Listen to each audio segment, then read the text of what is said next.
Okay, welcome back everyone to my channel. Thank you so much for tuning in. My name is Trista, and in today's video we are going to be talking about 1 John verses 1 and 2. Let's get into it.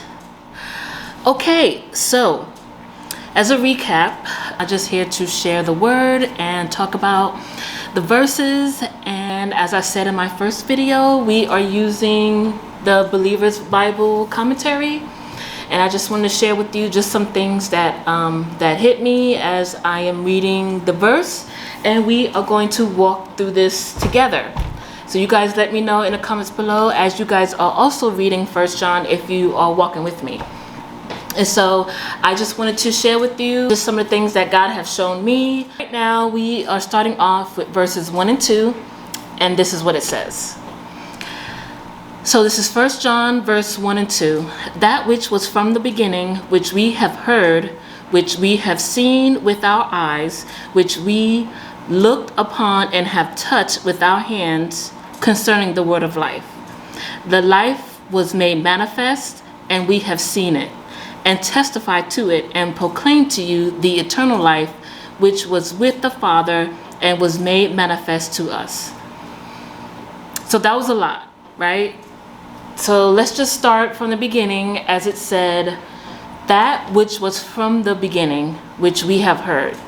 That which was from the beginning reminds me, just that whole line, that reminds me of John 1, what it says in John 1 and 1.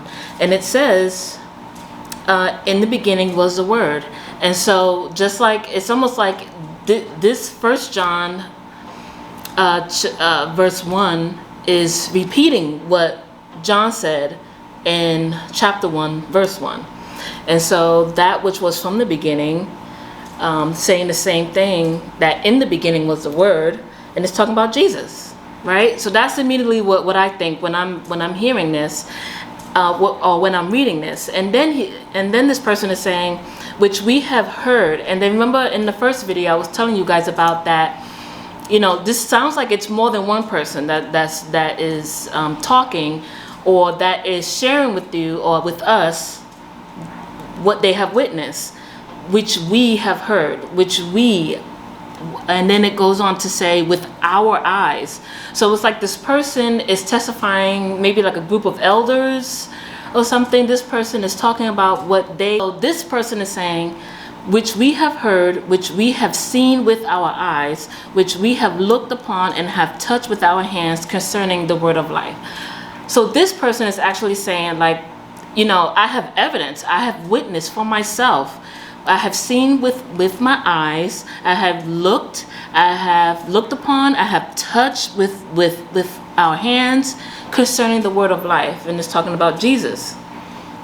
And so another commentary that I want to talk to you guys about is David Guzek, and I hope I'm saying his name right.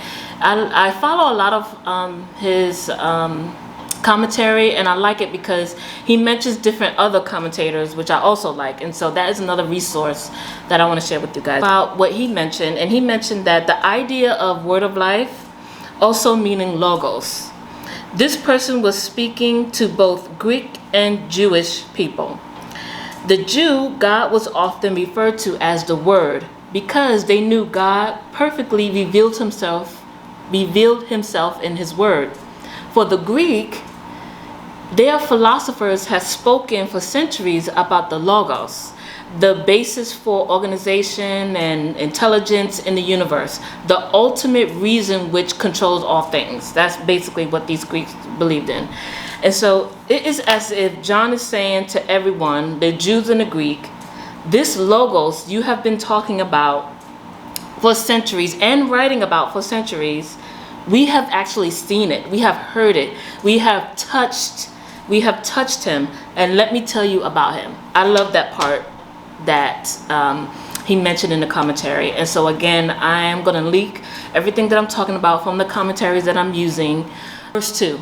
So verse 2 is actually saying basically the same thing. Like, okay, the life was made manifest, and we have seen it and testified to it and proclaimed to you the eternal life which was with the Father and was made manifest to us. The first and second verse of 1 John is basically repeating what John is saying.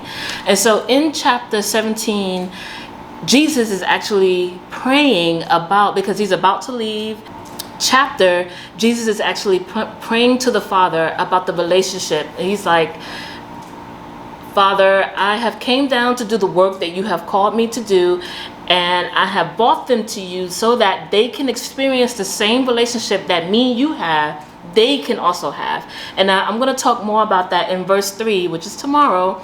And so I love that, because a lot of this language that is being repeated in verse 1 and 2 is basically referring back to the book of John. And so if you haven't read the book of John, after this, please go back and read the book of John as well, because you will see and hear a lot of the repeated language in that book as well. And so let's went through verse 1 and 2 and 1 John 1 and 2. What have you gained? What do you guys think? Tune in tomorrow for verse 3 and 4, and we're just gonna go from there. Thank you guys so much for watching. Tune to my next video. Bye.